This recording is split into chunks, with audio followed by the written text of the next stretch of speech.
你冇聽錯，100萬總價就可以攞低我哋呢個聽茂口岸、拱北口岸800米啊，步行就攞低嘅樓盤啦。嚟，我哋入去感受下，嚟感受下我哋嘅沙盤先。嗱，我哋嘅11層小洋房，嗱，就冇中意西澳灣盤啊，就喺我哋口岸旁。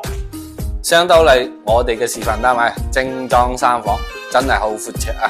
做到南北通透，所見到嘅都係交付標準啊！每間房都有大門窗，通風採光，好舒服啊！嗱，南北通個廚房夠唔夠闊落 U 型啊？所有嘅4件套全部送晒俾你，不馬之文所限櫃啊！嗱，空調啊咩嘢都係交標嚟嘅。再感受下我哋每間房啊，一樣嘅，真係好闊落，好闊綽。嗱，做到乾濕分離嘅衛生間吓，800米就係我哋嘅青茂口岸、拱北口岸啦，步行幾分鐘就到啦。呢啲位置講嘅就係地段。嗱，租金收到5000幾6000蚊啊，回報率5到6個點。嗱，有近排喜歡呢啲小產品，而且近間口嘅，下方扣3條6啊，帶嚟感受一下。